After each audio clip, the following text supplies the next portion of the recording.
nous autres, on a commencé en 1961. Ça a commencé avec Pierre Labelle, parce que Pierre, c'est un ami d'enfance. On s'est connus à l'âge de 3 ans. Mon père était musicien.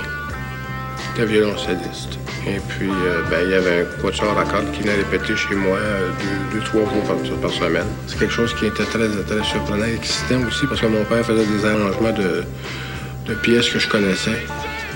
Les plateuses, des choses comme ça. C'est comme ça que les oreilles se sont trouvées un peu à l'harmonie. À un moment donné, il y avait un saxophone dans la maison. Mon père jouait du saxophone aussi.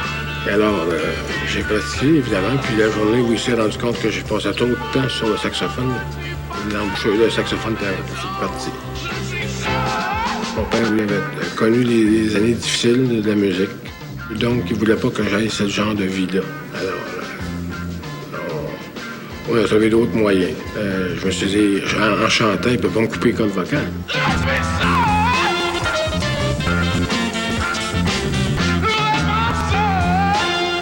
On a commencé à chanter en duo. Puis ensuite, un peu plus tard, à l'école, on a rencontré Jambon. Et là, on a formé un trio. On a fait un peu notre chemin, puis notre troupe, notre place, tu sais. Personne n'a un groupe vocal, personne ne croyait à ça. Nous autres, notre rêve professionnel, c'était de passer à la télévision américaine, à Ed Sullivan. Je suis fou de toi, je t'en prie, ne t'en vas pas. Ma chérie, je ne vis que pour toi.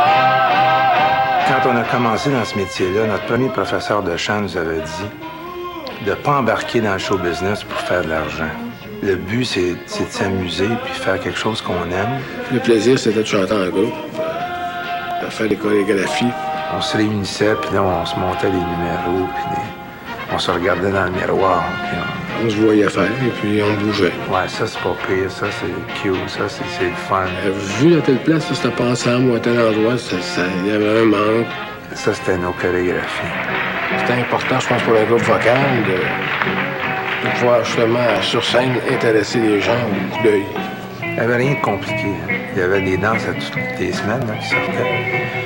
Puis une d'entre elles, le Freddy, ça, on avait aimé ça, nous autres. Le Freddy, on avait ri quand on avait vu ça. Puis on s'est dit, on va faire ça, nous, le Freddy. Vous l'aimerez si vous l'essayez. C'est le Freddy. C'est le Freddy. C'est le Freddy. On avait eu le gosse de faire ça, nous autres, sur scène, sur disque, puis à la télé. Nous, on était des fans incontestés des Beatles. On a aimé tout de suite leur musique la première fois qu'on les a entendus, même avant qu'ils soient populaires en Amérique. Puis c'est ça qui nous a pas mal lancés ici au Québec. Plusieurs de nos succès, nous autres, c'était des chansons des Beatles. On a été les premiers à faire un scoop-piton ici. Ça n'avait pas d'allure. Le lip-sync, c'était vraiment en même temps que l'image.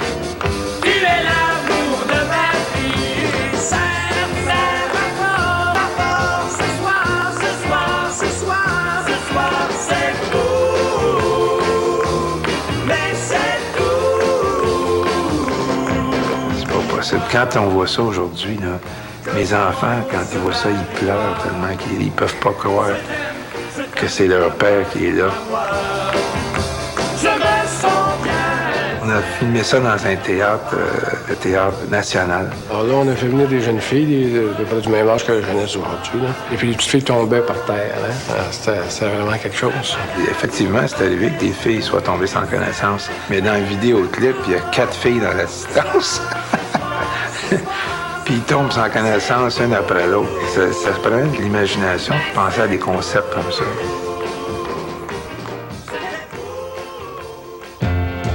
Oh oui, nous vous aimons, les Baronnets. Quand vous chantez, il y a beaucoup d'entrain. Nous promettons de ne jamais vous quitter. Oh Baronnets, nous vous aimons, c'est pour rester. Il y a eu 3 filles qui ont sorti un disque sur les Baronnets. Ça s'appelait Les Ingénieux. Oui, nous aimons le grand René, parce qu'il a beaucoup d'humilité. Même s'il aime se vanter, oh René, nous t'aimons. C'est une chanson qui existait en anglais, ça, We Love You Beatles, qui était un gros hit. Il en reste un troisième qui sonne bien.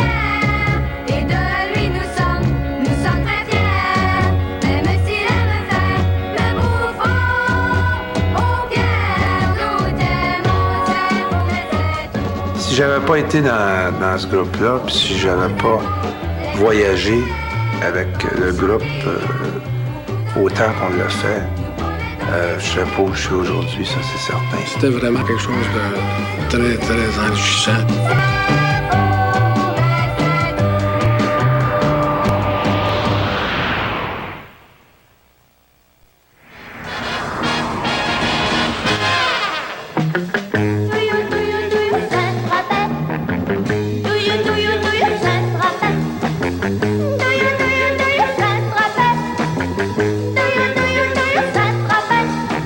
L'amour c'est comme la mer à Saint-Tropez.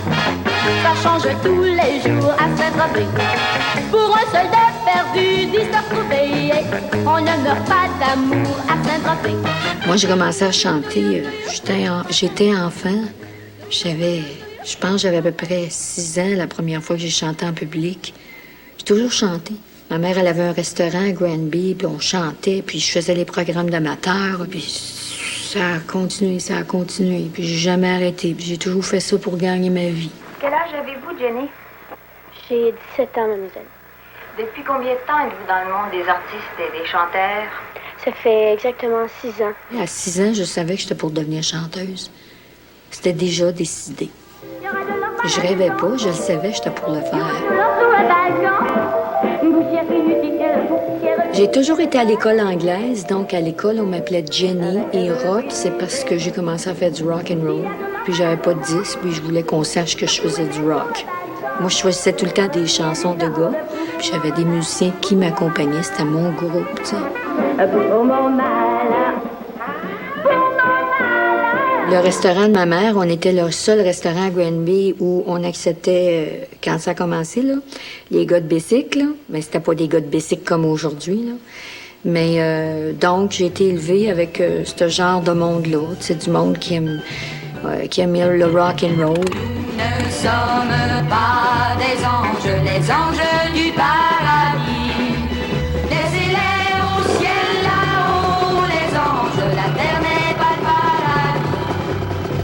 Ils sont gentils malgré tous les préjugés qu'on peut avoir contre la motocyclette, les gars de moto. Il y a du monde qui n'aime pas les bicycles, qui n'aime pas les garçons de bicycle. Ils disent que c'est des bandes parce qu'ils ont des jackets de cuir. Mais faut avoir des jackets de cuir le soir parce qu'on sans ça, on a froid, on gèle, on attrape une grippe. Et je sais pas, ça a une mauvaise réputation, ces clubs-là. Je crois pas qu'il y ait une fille qui aime pas la moto. Parce que même s'ils font voir de pas le lever, ils l'aiment pareil. C'est un plaisir qu'on a, comme une autre personne va aimer à jouer au tennis. On se sent libre, on s'en va sur le chemin, on sent que la terre nous appartient. C'était sur ta moto qu'elle roulait gaiement. Et ta moto, elle m'a regardé. Maintenant, elle n'est plus celle que j'attends. Pour moi, être rockeuse, c'est une fille qui a pas peur de dire ses opinions. Boum, boum, boum, boum. Je vous défends de bouger. Boum, boum, boum, boum. Sinon je vais chanter. Boum, boum, boum, boum. On te dit serré. Wow, yeah. Yeah, yeah, baby. Oh, oh, oh. Écoutez-moi. Je te jette. C'est moi qui cherche de ça. Je choisissais tout le temps des chansons de gars. Alors, il fallait que je les fasse plus rough, tu sais.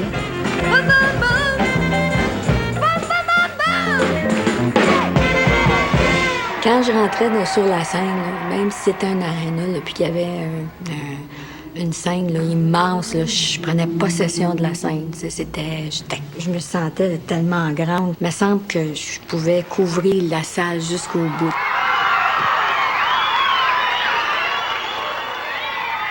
J'ai jamais eu peur de la foule. J'ai jamais eu peur des petites salles, j'ai jamais eu peur des grandes salles.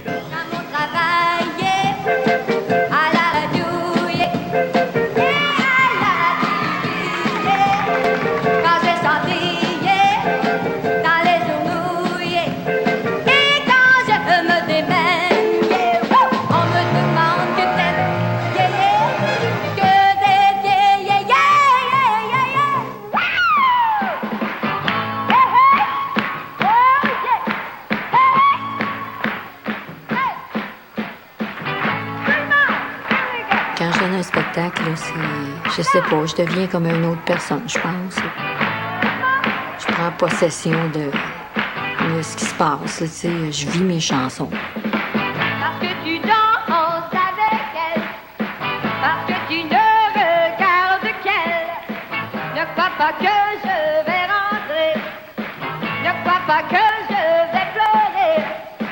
Je sais que tu me reviendras et que tu danseras avec moi. Vas-y, vas-y, danse, vas-y tout le monde, vas-y, vas-y, danse, vas-y encore, vas-y, vas-y, danse, vas-y. Je peux pas expliquer qu'est-ce que c'est que ça faisait. Mais je sais que je suis capable de faire lever une foule, par exemple. J'avais du fun à faire ça. C'était autant les gars que les filles. Mais les gars, c'était... Peut-être qu'ils s'arrachaient pas les cheveux, mais je te dis que ça te prenait des gardiens.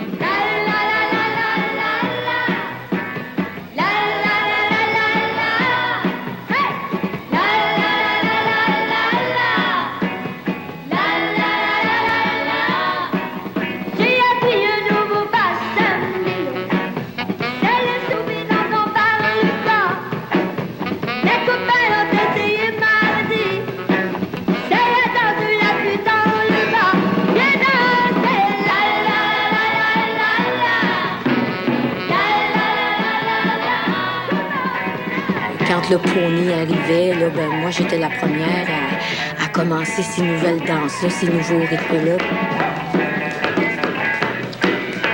C'est juste ça. Ça fait. Fait que là, tout le monde, après ça, a commencé à danser le pony. Le monkey, ça, tu t'imitais un singe là, qui montait dans une liane, tu sais. On se plaçait tout en rang, un en arrière de l'autre. J'allais me ressourcer souvent à New York et puis je rapportais tous les nouveaux pas, les nouvelles tunes, la nouvelle façon de s'habiller. D'ailleurs, les chorégraphes à Radio-Canada ou à Montréal, au Canal 10, quand j'arrivais sur l'émission, ils disaient « Johnny, tu as appris des nouvelles steppettes? » Allez raconter tous vos histoires, vous n'êtes que des jaloux.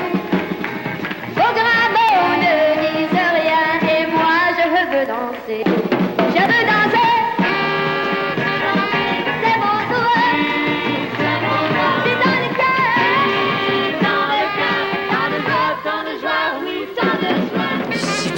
J'aimais tellement ça, danser. C'est une libération. Chez moi, j'ai des grands miroirs et puis je m'en sers pour monter des chorégraphies là, quand je fais des spectacles.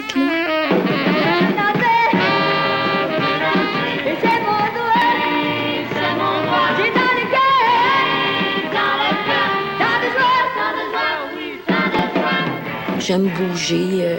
J'ai un corps qui est habitué de bouger, puis si je le laisse aller, il se sent tout croche, alors je lui donne ce qu'il a de besoin, je danse.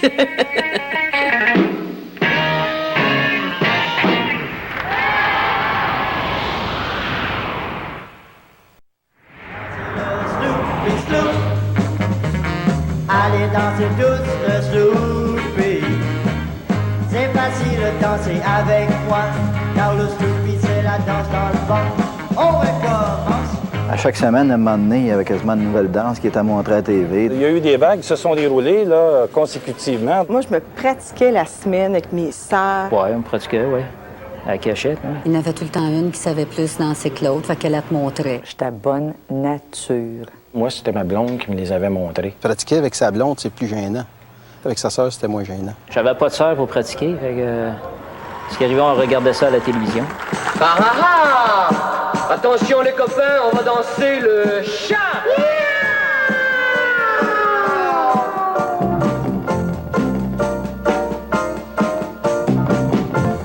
Et tous les copains!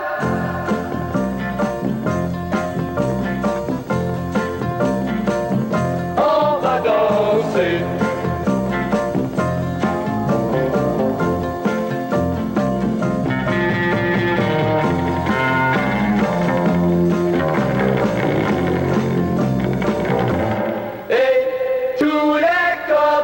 Ben, on voyait les pas à la télévision, le ya-ya, le bunny hop. Il y avait le bunny hop qui était un derrière l'autre et enfin on sautait comme des lapins. Il y avait au moins un bunny hop par soirée. Le bunny hop, vraiment ça nous amuse, dansons gaiement bien que nos souliers s'usent. C'est la jeunesse qui danse, danse, danse. C'est la jeunesse qui danse tout le temps.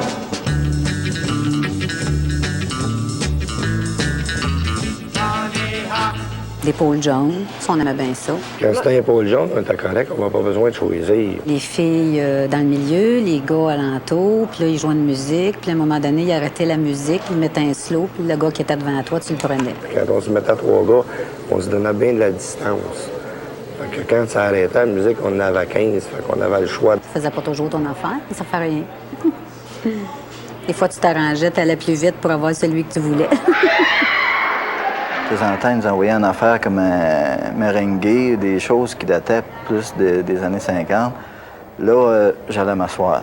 Quand ils revenaient avec un Sloopy ou un Yaya, là, je rembarquais.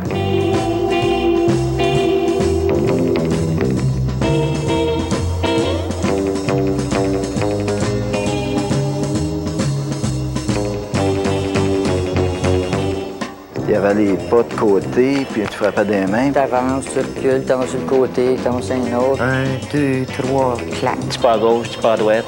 1, 2, 3, tac. Un pas en avant, 2 pas en arrière. Après ça, tu reviens de bord, tu recommences. On sautait comme des lapins. C'était un petit peu le mouvement derrière avec les pieds. Tu levais un pied, levé dans l'autre, on dirait qu'il colle au plancher, là, tu forces un peu plus fort pour l'enlever. 1, 2, 3, 4.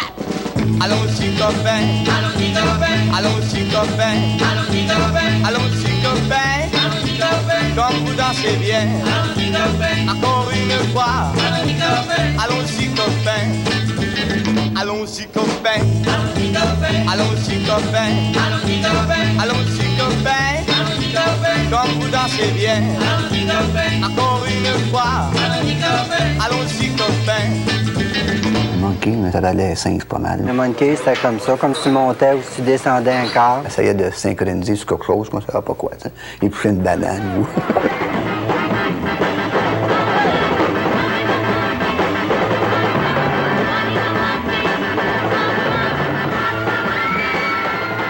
Ça va être plus fou que d'autres choses, mais on avait bien du fun pareil quand on sortait le fou là-dessus. Là. Celle que j'aimais le plus, je vais te le dire, le mashed potato. Les patates pilées qui appelaient ça. Ben, je pense que ça devait être un dérivé du monkey. C'était des pieds d'ici, le corps bougeait presque pas. C'était surtout les hanches qui bougeaient. C'était comme si quelqu'un écrase des patates à terre. Ce qu'on dansait aussi, ce que je dansais, c'était le shake. Les 2 pieds bien stables, mais ça shakeait du reste du corps à partir des genoux en montant. Le corps de la tête aux pieds, shaké.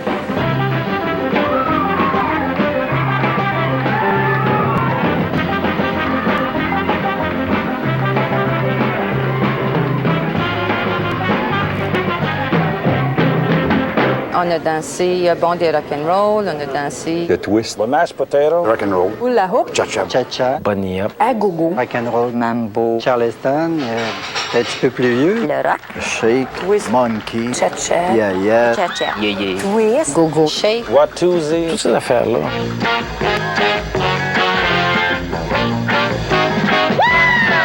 C'est une danse dans le vent et tous mes amis en s'en foutent car c'est très facile à danser. Vous n'avez qu'à savoir sauter. Oui, oui, c'est kangourou. Oui, oui, c'est kangourou. Oui, oui, c'est kangourou. Tout le monde danse. Lambe. Ça? Si tu dansais avec les bras. Comme ça, là. Tu sais? C'était un peu sur place. Ben, c'était comme ça, là. Comme ça, hein? D'autres en bas. Shake, rock and roll. Come on, baby. Let's oui, do c'était un that jeu de jam, twist. en fait. Ça marchait un petit peu comme ça, là. Là, j'ai pas le beat, là. Come on, come on. Bon, mon Dieu, ça glisse pas pantoute. J'ai de l'air fine, juste. Ben, c'était ça, c'était le jeu de jambes de même avec le bassin. Comment? Ben oui, tu te fais aller, là, puis là, tu te lèves la patte, puis tu y vas, mais t'avais ton twist à la tête, là, tout crêpé avec du spray net, là, je te dis qu'il n'y a rien qui bougeait de là. Eh oui, oublie ta peine, oublie ta peine. Twist et chante, oublie tous tes problèmes, et puis c'est l'amour qui te hante, oui, ne t'en fais pas, et bien.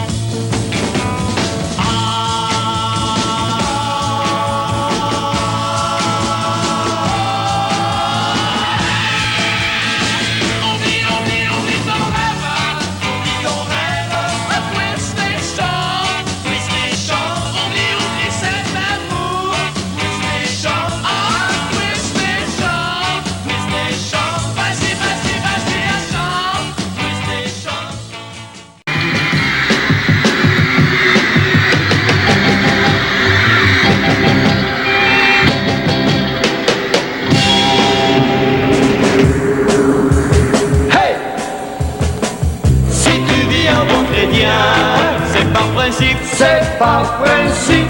On était extrêmement encadrés. Ce que les voisins allaient penser, c'était ce qui avait de plus important. Si ma mère était enceinte, il ne fallait pas en parler. Puis Dieu sait, il y en a eu 11. Quand tu restais dans les règles qui étaient établies, c'était beau, c'était parfait. Mais si tu dérogeais de ça, personne ne comprenait. Puis là, tu étais jugé. C'est par principe. Et on sortait du collège puis on se roulait la jupe pour la mettre plus courte parce que les religieuses demandaient d'avoir la jupe à la rotule du genou. Je pense que c'était 2 pouces ou 2 pouces et demi en haut du genou. Puis tu te faisais reconduire chez toi. Il y en a qui se promènent souvent.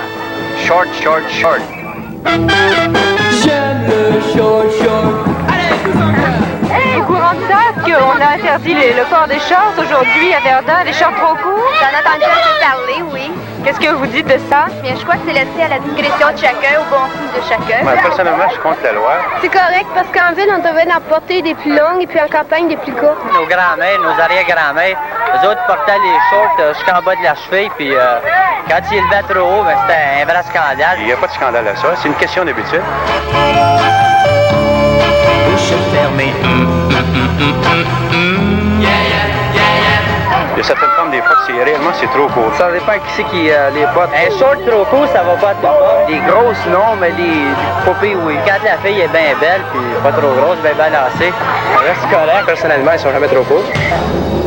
C'était une discipline qu'on ne retrouve pas aujourd'hui, une discipline qui était dure. Ça veut dire l'uniforme, ça veut dire des horaires très rigoureux. Tu te lèves le matin, tu vas à la messe, tu reviens, tu déjeunes, tu t'en retournes à l'école. C'était restrictif, surtout question d'heure, de rentrée. Je me sauvais, moi, pour sortir. Mon père, il m'attendait. L'été, il y avait une sirène. Et puis, quand la sirène se retentissait, tous les enfants de moins de 14 ans devaient revenir chez eux. Même le soir, dans les parcs environnants, il y avait des frères qui patrouillaient les parcs, qui prenaient en note les élèves qui, normalement, auraient dû être à la maison et étudier. C'est par principe. T'sais, même en dehors des heures de l'école, il y avait un contrôle. Ces années-là, l'école, ça valait ce que ça valait. Je me souviens d'avoir été frappé par une bonne sœur là, sur les fesses avec un signal de bois trempé dans une chaudière d'eau. Oh oui, la strap, je l'ai connue. La beige était plus souple, la brune était plus raide, plus épaisse, faisait plus mal. Je pense que les jeunes pouvaient avoir la strap. Nous, on surnommait ça, entre guillemets, la banane, pour des raisons qui n'étaient pas vraiment légitimes. Il y a une année, je l'ai reçu 69 fois. J'ai mon voyage obligé. Oh oui, je l'aime. Pour moi, il n'y a pas grand-chose d'interdit. Moi, je faisais pas mal à ma tête. Mais bien souvent, je pense que les gestes qu'on posait à cette époque-là étaient cachés naturellement, mais c'était correct. C'était nos convictions à nous. C'était pas celle de nos parents, c'était pas celle de nos professeurs, c'était pas celle de la société en général, mais c'était la nôtre. Je pense que l'autorité commençait à perdre de son prestige. Hein. On commençait à dire non à l'autorité de plus en plus. On commençait à visualiser les choses à un autre angle. La jeunesse d'aujourd'hui n'agit pas comme celle d'avant-guerre. L'expérience découlant, nous ne savons pas quoi en faire.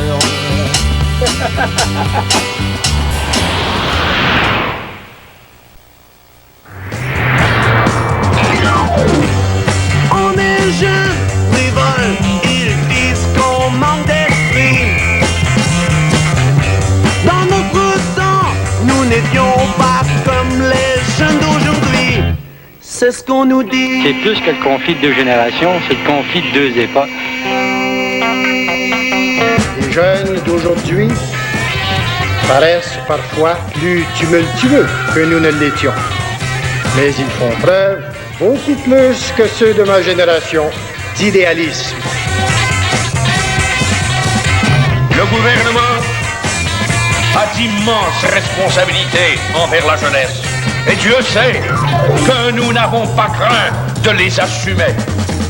Aujourd'hui, la politique, ça a l'air d'une farce. Pour moi, c'est pas important. Peut-être important, oui, mais je n'y pense pas tellement. Pourquoi être intéressé de faire une chose qu'on connaît pas? Il y a assez d'autres choses à discuter dans un ménage sans discuter de politique. J'aime pas la senteur de politique. La politique, on laisse ça aux autres. Quand on est dans le vent, on bien savoir des gens savants. On était un peu insouciants. L'avenir, pour nous, il était rose. On n'était pas politisés. Si on n'osait pas encore, on commençait à briser les affaires. C'était le début, en fait, on était le ferment de la Révolution tranquille. On sentait comme une espèce de dénouement là, au niveau des mœurs dans le temps. Puis ça, là, on l'a vécu très clairement, ça. T'es sans culotte, finalement, d'une révolution très, très tranquille, là, mais quand même.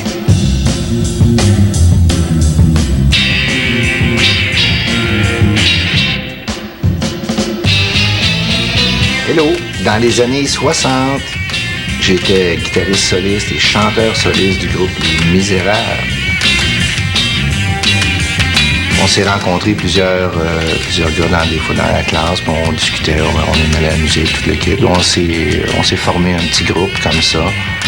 La première ambition, c'était d'avoir du plaisir ensemble, de jouer du matériel original, d'écrire des chansons, de développer des styles. On a essayé de trouver toutes sortes de noms, jusqu'on était même dans le salon, tout le monde ensemble, on regardait la télévision, puis il y avait le film Les Misérables de Victor Hugo qui jouait, tu sais. Puis il y avait l'annonce, Les Misérables, puis il y en a un qui a fait une joke, qui a dit « Écoute, c'est en plein nous autres, Les Misérables. » Réellement, on était misérables pas mal. Une ville à l'autre, sans pouvoir respirer. Nous les misérables, suivant sous les réflecteurs, misérables.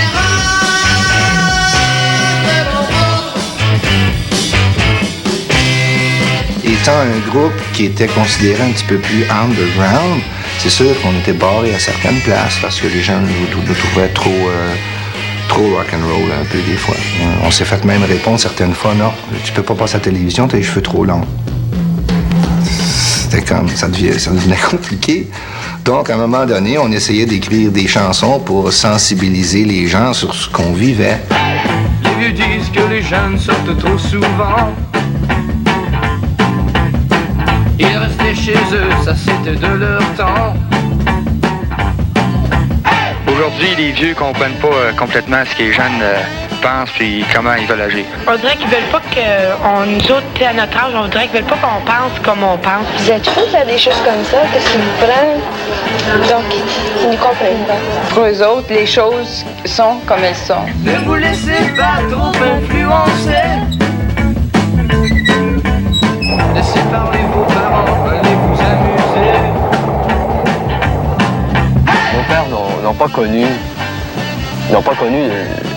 l'instruction qu'on a. Ils disent, basez-nous sur notre expérience, puis ils nous la disent même pas, cette expérience-là. En fait, ils nous arrêtent tous nos enthousiasmes en disant, mais dans 10 ans, là, vous allez être comme nous autres, vous allez rentrer dans les rangs. La plupart des adultes perdent le souvenir de leur jeunesse. Pour certains parents, il n'était pas question que leur fille sorte avec nous autres. Là. C'était comme, posséder du démon.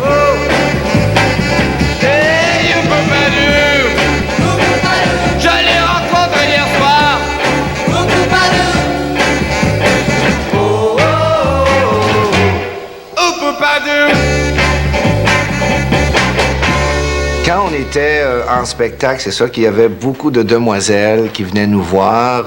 On était un petit peu comme des marins, avec une fille dans chaque port. Alors que je te revois dans mes rêves et que je songe à tous ces souvenirs, la vie était si belle quand on s'aimait tous deux. Égal, car tu ne veux plus de moi. Et tout seul, que serais-je? Car moi je ne peux pas vivre sans toi. On essayait d'être bien visuel, on travaillait beaucoup avec les gens pour établir une communication. C'était un véhicule qui nous permettait de nous rendre accessibles aux gens. Partout où on allait, c'était plein de monde. On faisait des spectacles à Trois-Rivières. C'était des émeutes, c'était le fun. Tout le monde venait te voir, tout le monde venait te parler. Tu pouvais te promener dans la salle, puis tout le monde te parlait, tout le monde te reconnaissait. Pour moi, c'était ça qui était le fun. T'sais. On faisait quelque chose qui était reconnu par d'autres personnes. Tu me disais, je t'aime pour la vie. Maintenant, je vois que tout ça était faux. À bien y penser, je ne pourrais pas vivre avec toi. Les gens reconnaissaient qu'on avait quelque chose de différent, puis ils n'avaient pas peur de nous le dire, de nous le communiquer, de nous le faire savoir. C'est ça qui nous stimulait à chaque soir, c'est de voir que les gens embarquaient dans ce qu'on faisait. On faisait un certain genre de morceau, puis tu voyais les réactions, elle était devant toi. C'était inoubliable, on revivra jamais ça, ces époques-là, je pense. Les gens étaient, comme je disais, étaient plus ouverts, on tripait plus en groupe. Ça, c'est l'amour qu'il y avait. Les gens aimaient ce que les autres faisaient. T'avais beaucoup moins de gens qui critiquaient. Les gens cherchaient pas l'erreur. Les gens embarquaient dans ce qui était bon. Donc, c'était des soirées inoubliables. C'était le fun tout le temps. Je pense que ce qui garde quelqu'un en santé et jeune, c'est la créativité. Pouvoir avoir la chance de créer quelque chose.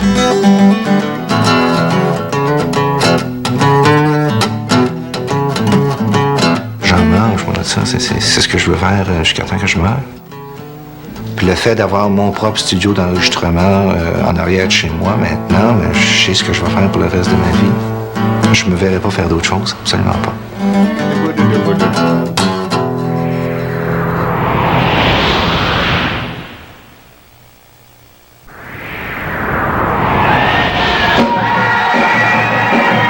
Ma toute première apparition télé, je m'en souviens, c'était une émission qui s'appelait Le Club des Snobs.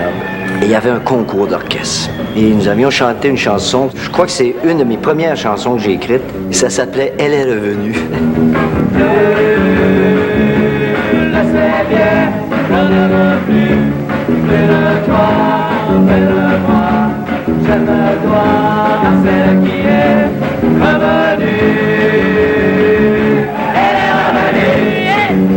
En dedans de quelques mois, on a répété pendant 2 ou 3 mois, on savait 5 chansons et c'était le smash, le hit.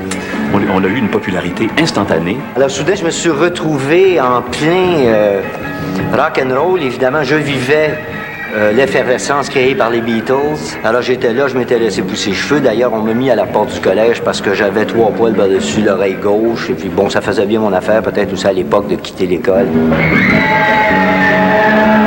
C'est pour le temps, oublions-le. Tu dois comprendre que je ne suis pas fait pour toi. Mais on était ce que sont tous les adolescents, c'est-à-dire on était 5 garçons dans le vent, plein de rêves. On rêvait à la gloire, on rêvait au succès. On partait conquérir le monde, ça s'est arrêté à Longueuil peut-être. Non, on a chanté les Sinners, on s'est rendu jusqu'à la terre du Baffin. En fait, on a chanté à Frobisher Bay pour les Inuits. Eux autres, ils comprenaient encore bien moins. Après le tour du Jaguar, j'ai continué tout seul à faire de la musique. Je connaissais le manager des Sinners. Il cherchait quelqu'un de wild pour fitter avec eux autres. Il m'avait vu, puis il trouvait que... Puis les Sinners, ça voulait dire ceux qui sèment la zizanie. Je me souviens plus qui l'a trouvé, mais c'était le nom, dès le début. Et puis le nom nous a donné la direction. Hey, voisins d'à côté, s'ils ont meilleur salaire, quoi pour les envier, ce ne sont pas nos affaires. Nous, c'était briser les cadres, sauter des rails. On faisait bien des choses qui sortaient de l'extraordinaire. On osait beaucoup. On était très sûrs de nous. C'était un peu théâtral ce qu'on faisait. On essayait surtout de créer des événements quand on jouait. Ce qu'on faisait en spectacle, c'était la folie pure et simple. C'était l'époque psychédélique, alors c'était les light shows, les amplificateurs qui explosaient sur la scène, les bombes de fumée. À la fin du spectacle, on démolissait tout le stage au complet. Il restait plus rien. La musique qu'on faisait sur disque n'était pas du tout ce qu'on faisait en spectacle. Parce qu'il fallait passer à la télé. Alors on pouvait pas passer à la télé en faisant les folies qu'on faisait sur disque ou sur la scène. Donc on faisait un petit tube tranquille et on allait faire des émissions de télévision, mais en essayant d'ajouter toujours une note complètement loufoque. À la télévision du Canal 10, on avait emmené un éléphant. On avait emprunté un bébé éléphant au parc safari africain. On avait prévu l'éléphant, mais on ne l'avait pas dit dans l'après-midi à la répétition. On nous avait dit, l'éléphant est habitué aux enfants, au bruit un peu, il n'y a pas de problème. Le type du zoo nous avait dit, tiens-les par les oreilles, puis un par la queue. Et puis s'il bouge, ben, vous tenez ferme, et puis il va rester là. Mais là, l'éléphant, lui, ce qu'on n'avait pas prévu, les réflecteurs, sa peau, elle vient à la sèche, puis il s'est mis à paniquer. Dans le milieu de la chanson, l'éléphant, affolé... L'éléphant, quand il a décidé qu'il s'en allait de là, lui...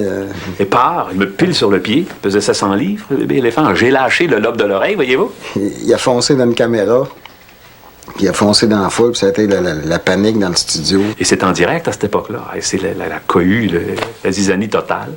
Là, on était barrés du Canal 10 pendant 1 an, je sais pas quoi. Penny Lane, tous les clients du barbier sont venus. Même le pompier prend un congé car il pleut. Le gérant de la banque sans chapeau est venu aussi.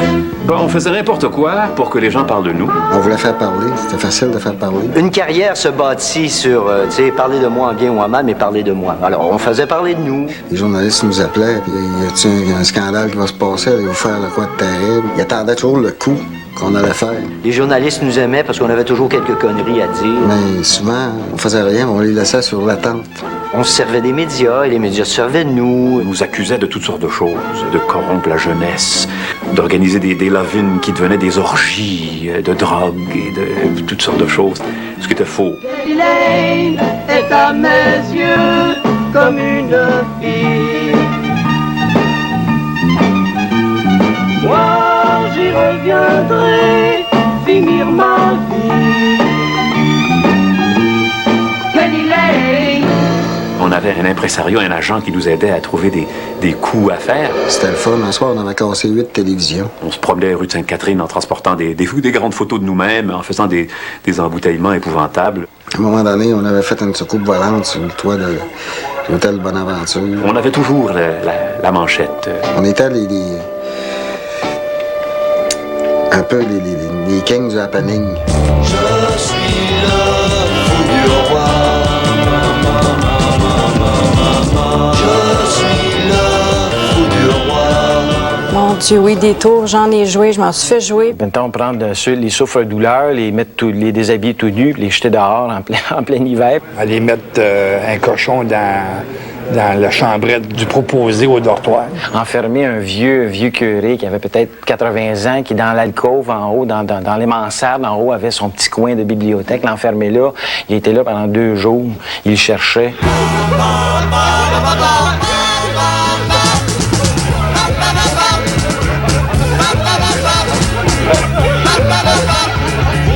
Couper des pattes de chaises. Remplir les souliers de confiture de fraises. Mettre du beurre de pinot sur les chaises. Badigeonner tous les sièges de toilette. Monter une voiture au dortoir. Ouvrir les fenêtres au bout des corridors. Monter un cheval au dortoir. Ouvrir les oreillers en plumes.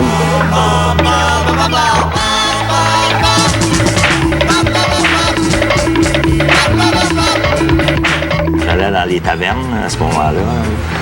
On avait des petites pauses de loin. On volait la boisson de mon père. On partait des fois 4-5 gars. Moi, vu que j'étais le bouffon de la gang, mais ils m'appelaient pour être sorti avec eux autres.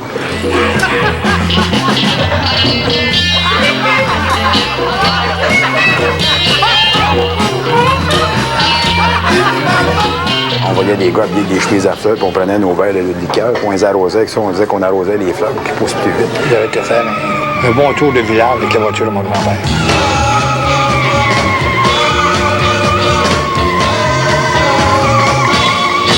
On était peut-être aussi un peu fauteurs de troubles, mais c'était des fautes bien minces, là. Plutôt loufoque et inusité que vraiment scandaleuse. On n'essayait pas de provoquer, on était comme ça. On faisait ça, nous autres, naturellement, là. Moi, je me sentais super à l'aise là-dedans. Là. Notre esprit était comme ça, tu sais. C'était du cabotinage puis du fun. Puis finalement, notre folie était réelle. Elle était douce, elle était naïve. C'était de la douce folie, c'était pas si pire que ça quand on y pense. C'est le roi d'Agobert qui a mis sa culotte à l'envers.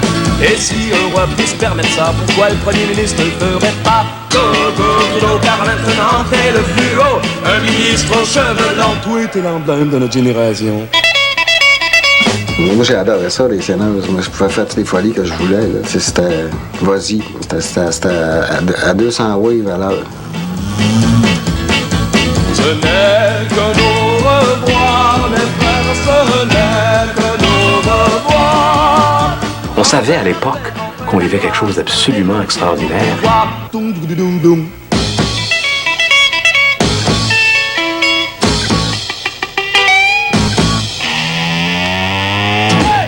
Ah, c'était formidable. C'était une effervescence sans borne. Et on faisait partie de ça. On se disait, oui, on fait partie de ça. Faut en faire partie. On voulait pas rater le bateau. C'est quelque chose de viscéral, c'est quelque chose d'organique, c'est quelque chose d'universel, c'est quelque chose de cosmique, c'est quelque chose de métaphysique. La musique, c'est comme l'air qu'on respire. C'est quelque chose qu'on a besoin pour vivre. Je suis jamais sorti de la musique, de ce jeu merveilleux, de cette chance inouïe que j'ai eue de faire le plus beau métier du monde.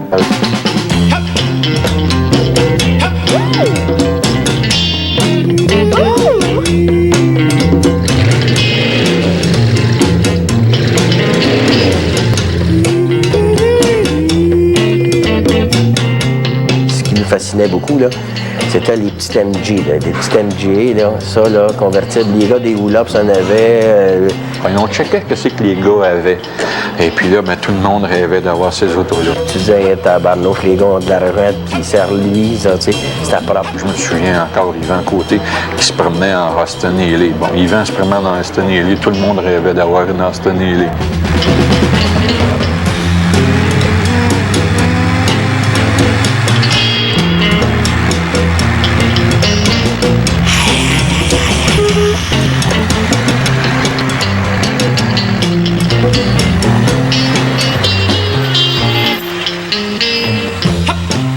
Ça attirait les filles, ça. Nos copains qui avaient des voitures avaient plus de chance que nous à bicycle. Non, moi, j'étais folle, là. Habituée de me promener à bicyclette, puis là, j'étais en convertible.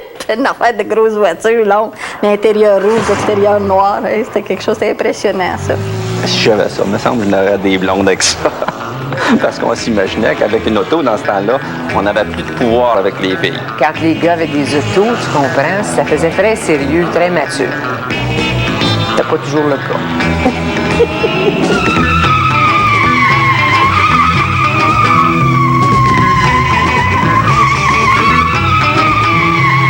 Les pneus qui virent dessous pour impressionner les petites filles, montrer qu'il y a du moteur. Il y avait tout ça, là. Tout ce qu'il fallait. Le contrôle policier était beaucoup moins important qu'aujourd'hui, donc d'avoir des gros moteurs, d'avoir une peinture spéciale, de faire des départs, comme on disait, ça c'était bien important.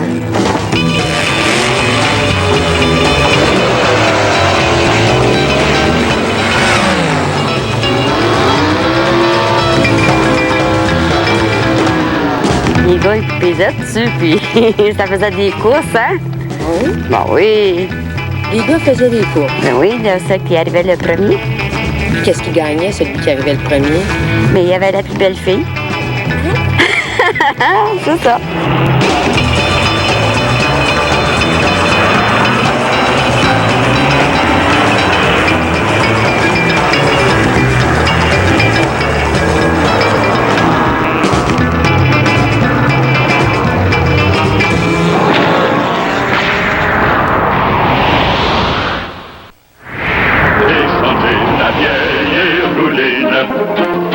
C'est un bon conseil.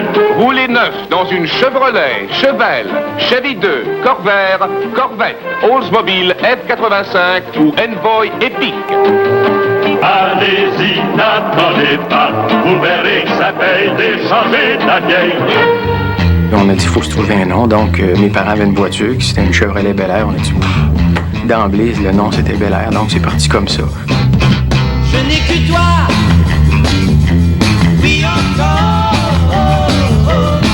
Il y avait la guitare de mon père qui traînait depuis longtemps dans un garde-robe. Et puis, j'ai décidé de sortir ça, dépoussiérer ça, apprendre à accorder la guitare. On a commencé à faire les tournées autour du bloc. Les gens nous demandaient, voulez-vous venir jouer? Parfait, on va y aller pour 10 $. Et quand Jean a eu sa première batterie complète, ben là, on a dit, c'est fini les folies, ça va être 25 $ par soir. Et à l'époque, 25 $ par soir, c'était faramineux pour eux autres. Je pleure encore l'adorais. Je lui disais souvent je t'aime. Je resterai dans le deuil, mais je garderai dans ma mémoire. Quand on était sur le stage, live, on adorait ça, tout le monde. Puis je pense qu'on négligeait pas, on en donnait plein la vue. Oui, c'est vrai, je pleure encore pour toi. Je pleure encore pour toi, parce que tu n'es plus dans ce monde. Il y avait beaucoup de Français qui marchaient bien à l'époque. Que ce soit du François Hardy, que ce soit de Dick Rivers, Eddie Mitchell, il y avait Richard Anthony, à qui on a volé des tubes à pleine pelle, parce que lui, il arrivait toujours 1 mois ou 2 semaines après nous, avec la même version, donc on le court-circuitait. Il n'avait pas aimé ça, d'ailleurs, mais nous, c'était notre travail de le faire. Je t'attends,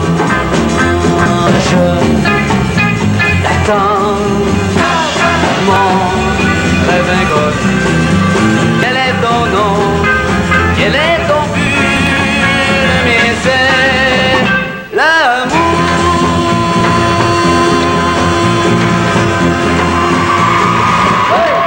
On avait eu la chance d'avoir un contact. C'est que le frère d'un des musiciens qui était dans le groupe étudiait l'architecture à Liverpool. Je ne sais pas si vous savez, mais Liverpool, c'était le berceau de la musique anglaise à ce moment-là. Il écrivait à son frère, puis il envoyait des cravates, et puis il envoyait des disques, puis il disait, il y a un groupe qui s'en vient, il joue dans une cave actuellement, et puis il attire des foules.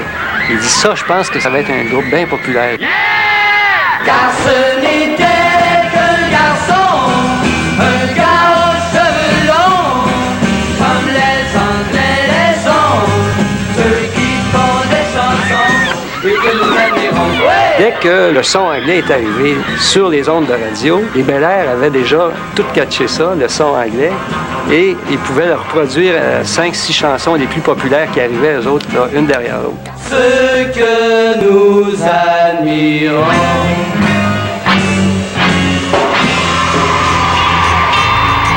La guitare, là, arrivait comme une espèce de révélation à ce moment-là. C'était le son qu'on voulait avoir. Le son de la guitare, là, pour nous autres, c'était merveilleux. C'était le son, à ce moment-là, des Animals, des Rolling Stones et des Beatles. Ça, là, ça a bulldozé la musique américaine en dedans de 6 mois. Là, il n'y avait plus de chanteurs américains, vraiment, qui tenaient. Chose à dire, oui je sais, tant de choses à dire, oui je sais, où je te dirai mes pensées, que j'essaie d'oublier, mais tu me reverras, oui je sais tu resteras, tu me reverras, même si tu ne veux pas de moi, tu me reverras. Oh oui, tant de choses à dire. On pouvait commencer à composer, mais on était plus timide à ce moment-là. Donc, la facilité, c'était de faire des versions. C'était comme la seule voie aussi de pouvoir chanter en français, c'était de prendre aussi une chanson qui avait déjà un petit peu d'allant. Il y avait 2-3 personnes qui écrivaient des textes français sur des chansons américaines. La plupart du temps, c'était ça. Il y avait Gilles Brown, il y avait Lucien Brien, et j'en suis devenu un. C'était la mode de traduire toutes les chansons américaines qu'il y avait. Parce qu'on faisait beaucoup de disques. On pouvait en sortir une 40aine par semaine d'artistes québécois. Et on prenait à peu près tout ce qu'il y avait d'américain, puis on le traduisait en français, puis on faisait ça. C'est un peu comme s'il y avait eu une étude de marché de déjà faite. Quand tu faisais une chanson pour les César et les Romains, par exemple, comme Toi et moi, c'était Right or Wrong en anglais. Mais Right or Wrong avait vendu peut-être 1 million de copies aux États-Unis. Fait que le gars se disait, il s'agit que les paroles soient pas mal, et c'est sûr qu'on va vendre des disques, parce qu'en anglais, ça a vendu 1 million de copies. Ce chemin, je trouve une vieille aiguille, l'âme jetant à genoux, j'ai prié Dieu pour nous, des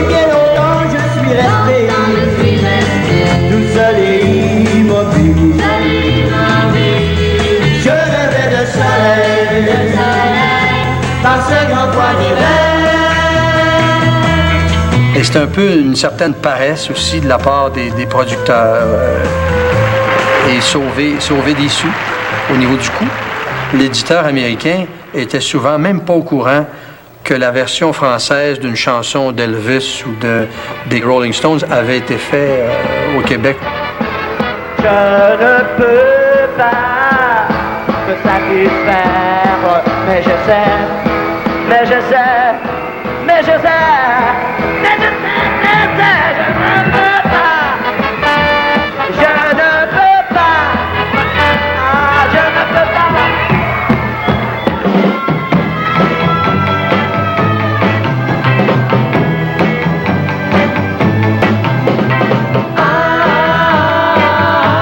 Je t'aime trop. Ah, oui, je t'aime trop.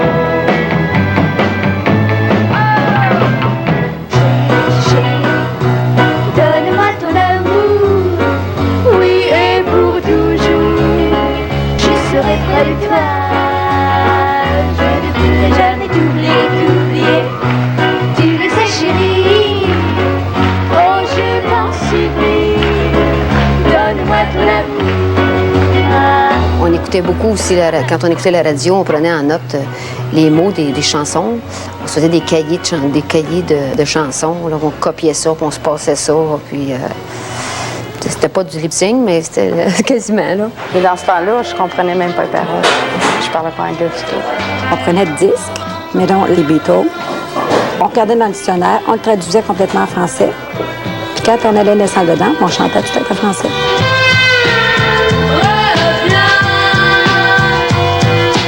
Tu dis adieu et je dis reviens. Je ne sais pas pourquoi toujours on est si loin. Je ne sais pas pourquoi toujours on est si loin. Et t'aimes assez les Beatles pour passer la nuit ici? Oh oui, beaucoup, j'aime beaucoup. Mon père et ma mère m'ont dit que j'étais folle de venir. Mais mon père, il voulait pas, fait que quand il est parti travailler aujourd'hui, je suis venue. Mais je suis sûre que papa me pardonnera parce qu'il sait que je les aime beaucoup.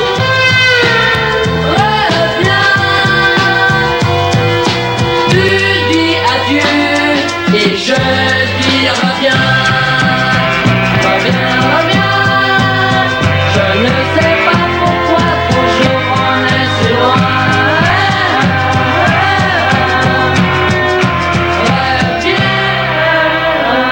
Lequel tu préfères? Ringo, le drummer. Essaies-tu d'imiter leur coiffure, par exemple? Oui, justement. Tu dis que tu portes une perruque?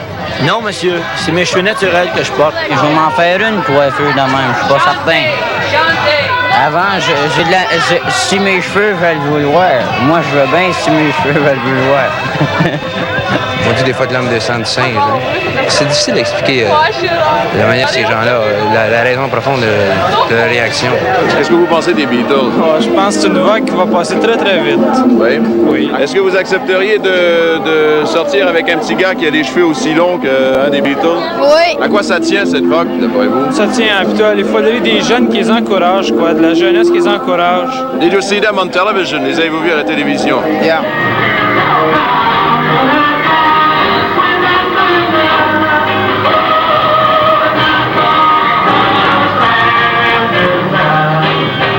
On venait de voir les Beatles à Ed Sullivan, et puis là, on avait comme, tout le monde, on avait comme viré fou un peu. On a appris une dizaine de chansons des Beatles, puis on est parti faire une musique de danse. Ça a commencé à être la folie.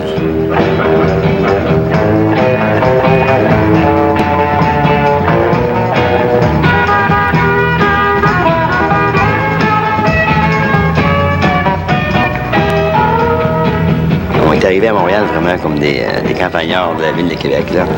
Parce qu'on avait les cheveux longs. On était les premiers à avoir les cheveux longs au Québec. On savait que les Beatles s'en venaient. Les Beatles, c'était pas connu. On aimait beaucoup ce qu'ils faisaient. C'est là qu'on a commencé à apprendre des chansons aussi et qu'on a laissé commencer à pousser nos cheveux. C'était les grands habits à queue, avec le jabot de dentelle surtout qui nous identifiait, là. Et puis les cheveux longs, et toujours les cheveux bien placés. J'aimais bien cette image-là des Belkantous. Des gens aux cheveux longs, des gens avec une classe, certaine classe. pour l'image des seigneurs Nouvelle Vague. C'était des beaux chevaliers romantiques qui arrivaient pour ces belles dames qui sont là. Hélas, je ne vois plus les oiseaux de ma rue. Vois-tu, ils ont beaucoup de peur. Ils ont quitté leur nid. Je crois qu'ils t'ont suivi. Je veux que tu reviennes. Je t'aime. Mais quand reviendras-tu dans mon cœur il a plu. Mais quand reviendras-tu chez moi pour moi? On aimait explorer des Beatles, aller comme je disais à Jacques Brel, à Ferland, à tout ce monde-là. On aimait changer de style. On n'avait pas seulement qu'un style. C'était important pour nous autres c'était notre façon de s'améliorer peut-être, peut-être de différer des autres aussi. À cette époque-là, on avait l'Orange et Beko qui était très populaire. Partout où on allait, les gens nous demandaient de leur chanter l'Orange de Beko parce que ça bougeait sur scène. Tu as volé, a volé, a volé. Puis là, le chanteur disait non, puis il sauvait sur scène, puis il y avait toute une chorégraphie qui se passait. Vous trouvez, je courais dans la montagne, regardant tout le temps les étoiles dans les cieux. Vous trouvez, je cherchais dans la montagne l'oiseau. Envolé, envolé, envolé, envolé, envolé, envolé. Elle est là, mais laissez-moi, mais il n'y a pas de temps. Mais laissez-moi, mais vous le trouvez là. Mais il n'y a pas de temps. Mais vous le trouvez là. Mais laissez-moi, mais il n'y a pas de temps. Mais laissez-moi. On disait tout le temps que les Bel Canto étaient un groupe à part, justement. Ils étaient un groupe de compositeurs au départ, puis on avait quand même un certain mérite de se battre pour faire passer nos compositions, parce qu'au début, on arrivait dans des postes de radio, puis on nous refusait carrément de jouer notre disque parce que c'était des compositions. Hey, les gars, arrivez-nous avec des versions, puis là, on va vous jouer. C'est pour ça qu'on a fait la version des Everly Brothers qui s'appelait Seul.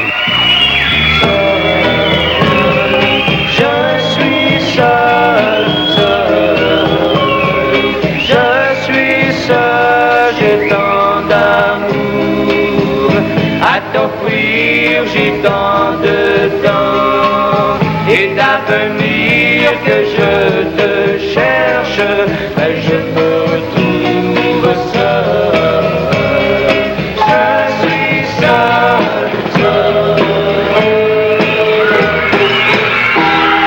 Moi, j'aimais plus la composition. À l'époque, quand on a commencé à composer, je trouvais qu'il se passait vraiment de quoi que c'était plus personnel. Il fallait que je trouve mes partitions. À mesure qu'on faisait un hit de nos compositions, on enlevait une version pour... parce qu'à la fin des Bel Canto, nos spectacles étaient entièrement de composition. La première composition qu'on a faite, c'était Découragé. Découragé, je suis au désespoir. Tu es fâché, tu ne veux plus me voir. Alors, c'était la chanson qui était le plus populaire. Découragé, je suis au désespoir. Tu es fâché, tu ne veux plus me voir. Que dois-je faire pour me faire pardonner? Car j'ai souffert et tu dois oublier. Oui, oui, oui. J'ai fait des pas vers toi pour retrouver ce bel amour que tu m'as enlevé. Je t'ai blessé, pourtant sans le savoir. Vous m'excusez, je voudrais te revoir.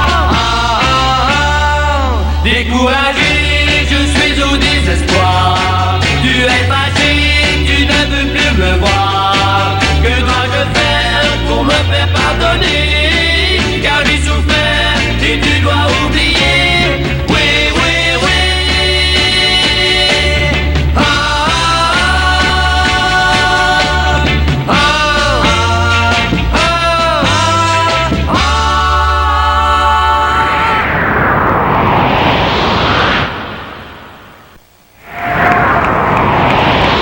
Je te cherche, mais ne trouve pas toujours. Je te cherche, avec tout mon amour, avec tout